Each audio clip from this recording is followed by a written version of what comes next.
Welcome to Rogue Trader. Please read the disclaimer and remember that prices can go down as well as up. Hello and welcome to another Rogue Trader video. The commodities sector first caught my eye when I was doing my Greta Gold series on renewable stocks, and if you click on the top right hand corner there, you should be able to get a link to that video. Elon Musk has spearheaded the development of electric vehicles, and it's certain they're going to become quite commonplace in the next 10 years. And this means actually there's going to be a lot of copper and other metals that have to be dug from the earth in order to achieve that. So this should actually increase the demand for commodities. And also I found when I was doing that video series that the use of wind power, all of the windmills and solar panels that have to be manufactured, mainly in China for that, require enormous amounts of copper and steel to be made. And so there is actually a lot of commodities that are going to have to be dug out of the earth to support that. However, actually, I'll come to the details later, but what I've found is that that's only a small part of the commodities picture. So I did an initial stock filter, and to do this I went onto the London Stock Exchange website, and here you can put in certain sectors and get a nice filter of different stocks to look at. And this was the initial selection. So of course I need to narrow that down a bit.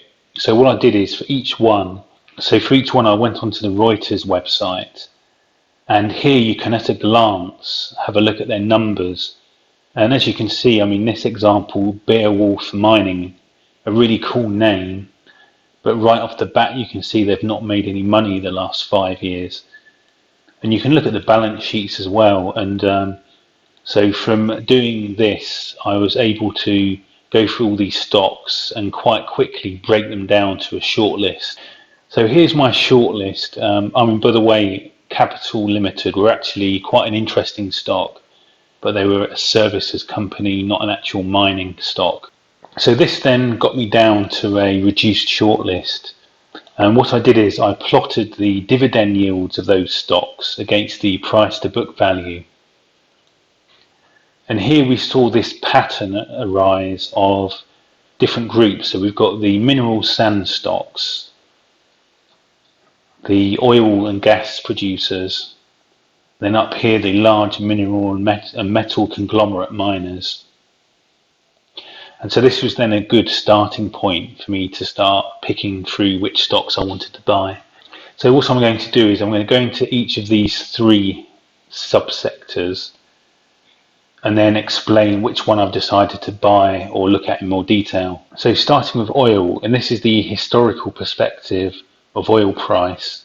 So starting with oil, and you can see that the price of oil has been shooting up quite crazily the last year, and is actually now back up to what it was in 2018. So it's certainly a good trend. It's obviously never good to be going in at the top, but this is just oil price, and there's also other things to consider. So I looked at the International Energy Agency website, and straight off the bat they say that they're expecting the demand for oil to actually increase for years to come. And when I dug down into the individual reports, it turned out that they expect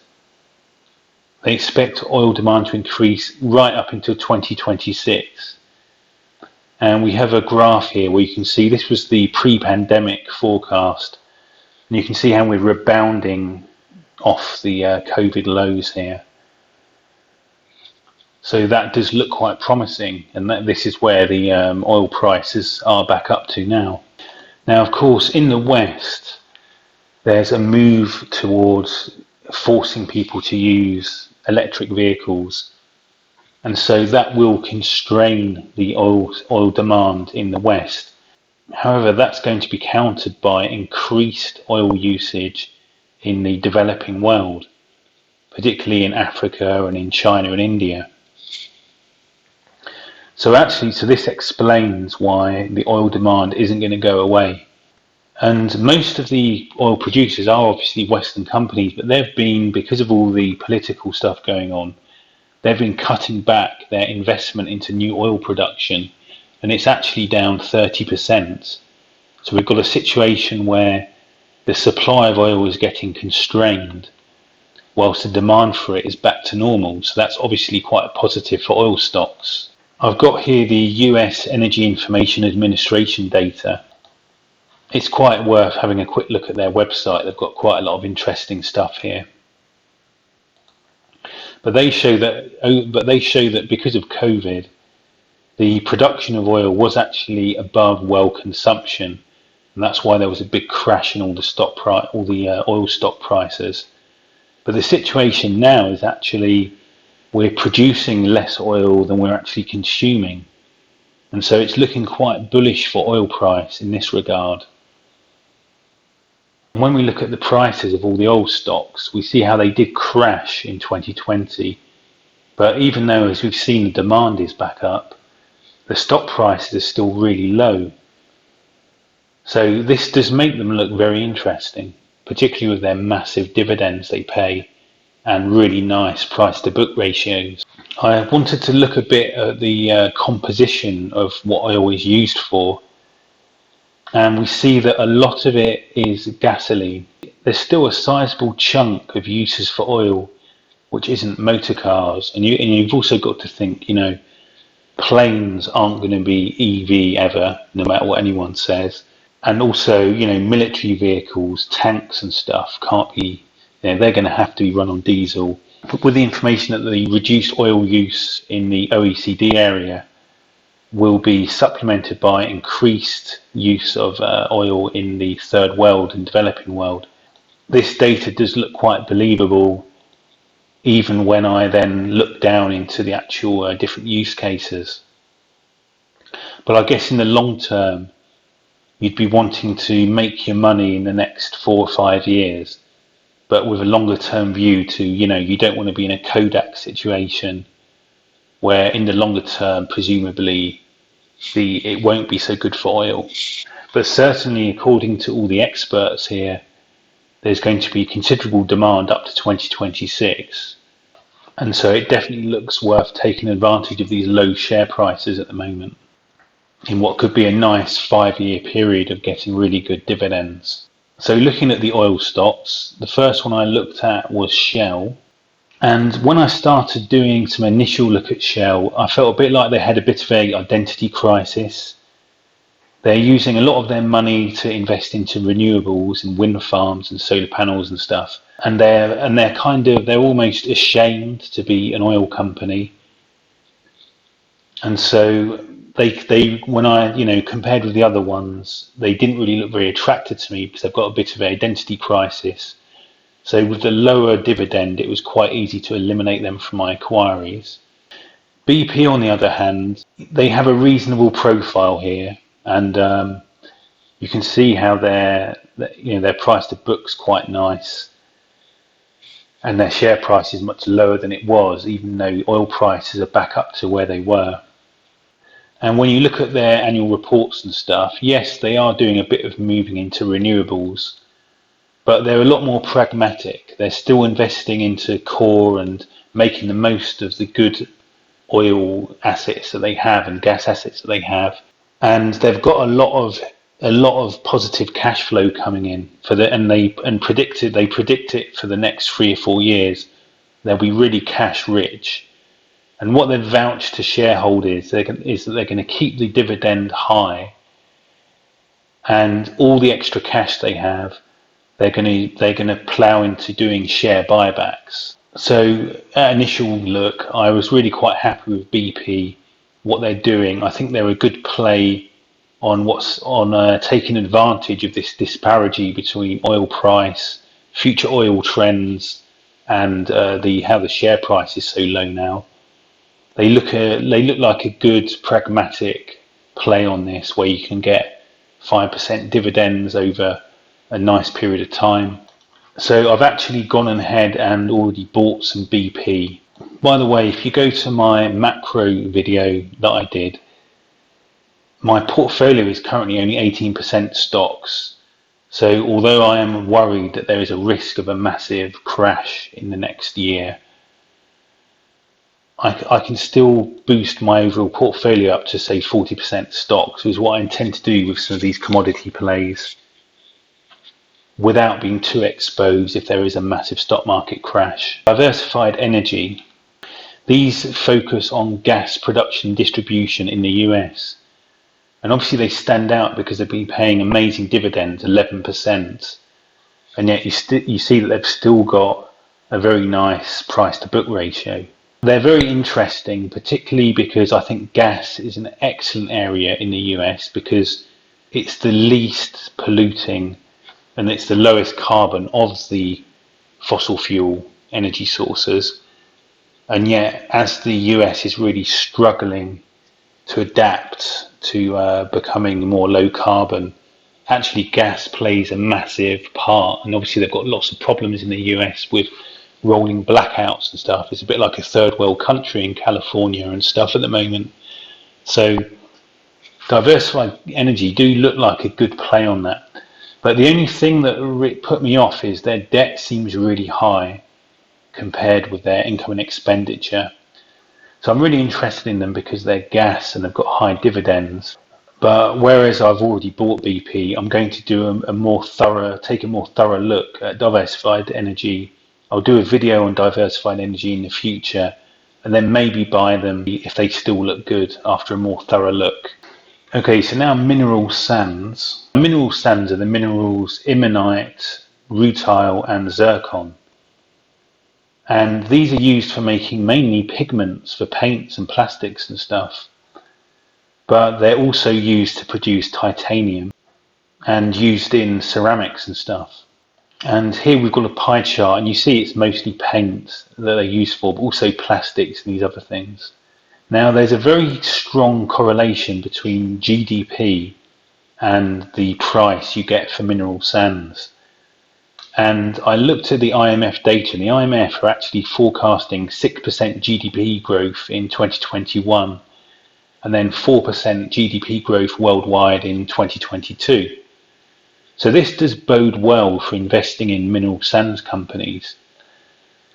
There's some nice data I found here. The source is down there, but where you can see how higher GDP per capita, they have much higher pigment per capita consumption, and you can see how as China's been getting more and more wealthy in the last decade, the amount of pigments and the amount of mineral sands they need has increased. So there's a good long-term bull case for mineral sands companies, because as a lot of the world gets lifted out of poverty in Africa and Asia in the next decade, you can expect a lot more demand for these pigments and these mineral sands. So there was only two mineral sands companies. The first was Kenmare Resources. And Kenmare Resources, they're headquartered in Australia, but they operate in Mozambique. And they're actually the world's largest mineral sands producer. You can see here actually that their price to book is only 0.5 according to me, 0.8 according to Reuters. So they look quite attractive there. The only problem with Kenmare Resources is when I started researching Mozambique, I found that there's been very recently some serious problems with Islamic extremism. And these extreme Islamic groups are targeting foreign contractors who are actually in there to help develop the country, like Kenmare Resources. Now, Kenmare Resources haven't been targeted yet, but in an area not too far away from where their mines are located, there was a situation where a load of gas infrastructure that had been built to help develop some gas fields there were attacked by the extremists, and a load of contractors were killed, and they actually took over a local town for a couple of weeks. It took the government a couple of weeks to even get there, and by the time they got there, the Islamic State style terrorists had already gone, and they'd actually stolen millions of pounds from the bank and looted the whole area and robbed everyone in the whole town. So they really are setting up shop over there, and this basically completely then put me off investing in this company. Now, Base Resources are headquartered as well in Australia and do all their work in Kenya. And they've got a really good net income history and fairly low debt. Obviously, what stands out about Base Resources is in this plot, they've got easily the best profile of all. You can see that here in their really low price to book ratio. You know, their market cap's down here, their net assets are up here.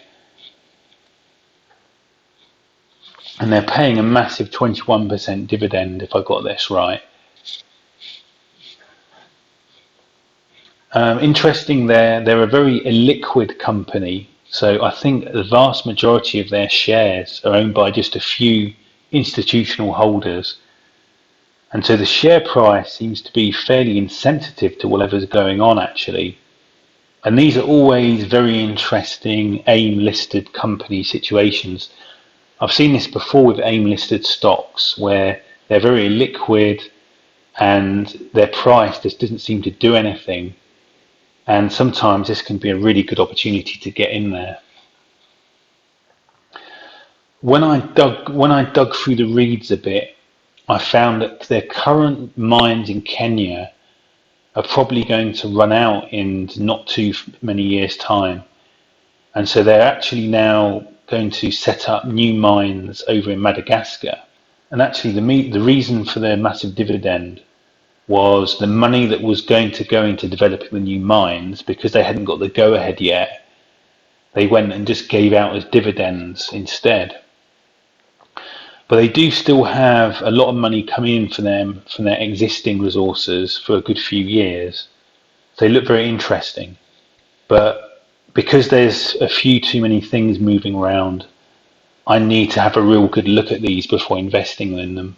So far I've purchased some BP, and I'm very interested in diversified energy and Base Resources. And now to take a look at copper. So I looked at various sources, and it's quite clear that copper demand is set to continue all the way through to 2050. Here's just one example, and you see a significant increase in copper demand in the coming decades. And actually transportation, you know, all these EV cars and stuff, is only a small part of it. The bulk of it is infrastructure. And we see that even now copper demand is only a third in China. So it's not like we're pinning all our hopes just on China to keep on growing for there to be this increased copper consumption. I looked at the Antofagasta annual report, and you can see how they're also predicting a huge increase in total consumption. And there's good diversity in what it's being used for. So this does all assume that the whole world's going to keep on growing and everyone's going to be lifted out of poverty. And maybe that is wishful thinking, but certainly everyone seems to think this is going to be the case. I got some little facts. So copper retains its properties, and 67% of copper produced since 1990 is still in use. It's actually hard to find commercial grade copper now. So in order to meet this increased demand, companies are finding it harder and harder to identify places where they can mine. 25% of reserves are in Chile. Now, some commentators are saying that there's a risk of Chile becoming the next Venezuela. And of course, if that happened, that would be good for the copper price. But when I looked into it, that's kind of low likelihood. And it takes 10 years to develop a new resource. So we do have supply constraints.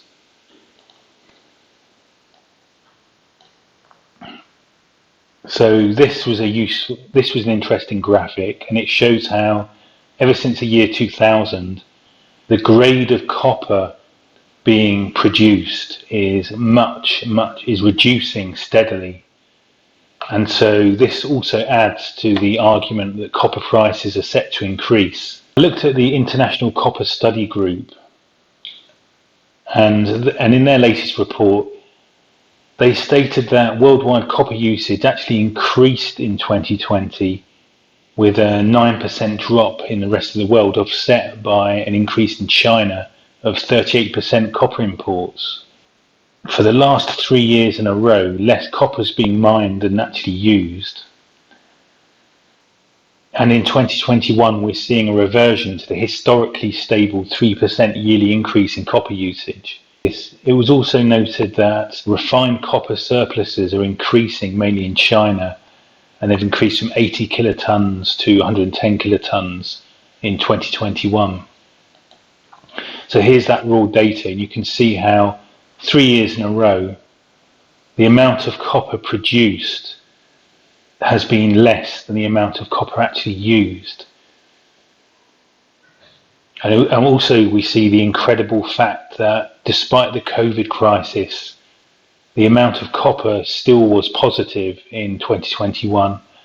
And this year it's bouncing right back to its normal 3% increase in usage on year. So for copper, I did check them and none of them were too exciting anyway. But I decided to exclude these three which have the lower dividends and concentrate on these three: Central Asia Metals, Rio Tinto and BHP Group. They all offer over 5% dividends. For these large commodity miners, we've seen the share price increase quite a lot since 2020. So that has to be considered. But still their market cap is very reasonable. The price to book ratio of Rio Tinto is still only 1.4, 2.8 according to Reuters. They're paying a nice 5.7% dividend, and they produce iron ore, aluminium, copper, titanium and borates. Plus they also do some diamond mining. They operate in Australia and Canada for the iron ore, Canada for the aluminium, the US for their copper and borates, and in Canada, Madagascar and South Africa they do their titanium mining. They also have some lithium in Serbia, and of course lithium is important for electric cars. So all of the places where Rio Tinto operate tend to be the safer places, so that's good. And they've got an amazingly robust history of producing massive profits. They're still having profits of $1 billion a year. Central Asia Metals are a much smaller company, and they have zinc, lead and copper. It's about 52% copper represents their gross profit. And they're based in Kazakhstan and Macedonia. You can see here what I like about them is their debt reducing massively, whilst they're still producing a nice steady net income. And their market cap looks great at only with a price to book of only 1.1, 1.5 according to Reuters. BHP Group are more similar to Rio Tinto in they're producing copper and iron ore, but they also have petroleum and coal, which kind of conflates them a bit as a minor play.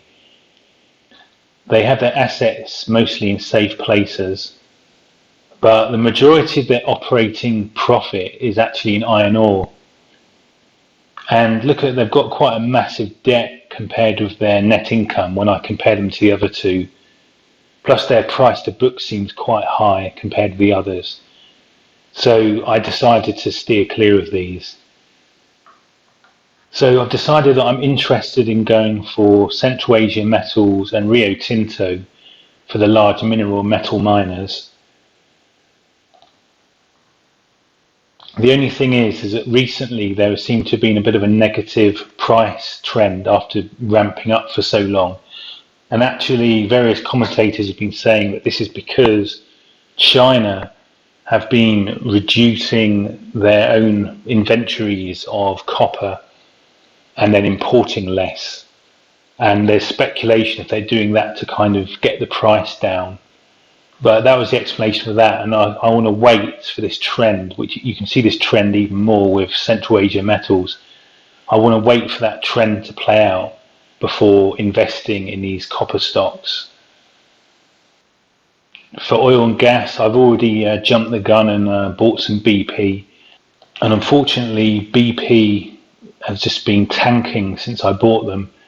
There was a bit of a upset with OPEC. OPEC are the cartel that control oil production in the world, and they had a disagreement at their most recent meeting. In fact, they didn't have the meeting, and this has sent the prices plummeting. So I'm in a bit of a pickle here. I'm overall less than 30% in stocks, so I guess it's no major emergency, but I'm a little bit concerned about that, and let's hope that changes. I made my move there with the oil and gas, and I will be also taking a look at diversified energy though at some point. And then for the mineral sands, I'm interested in base resources, so I'll be taking a good look at them in a detailed video. FTSE 100, and let's see what happens there as well in the next few weeks. But still, this was a good stock filter and process I went through to identify some of the better stocks, and I look forward to going into some more detail on some of these in the coming weeks.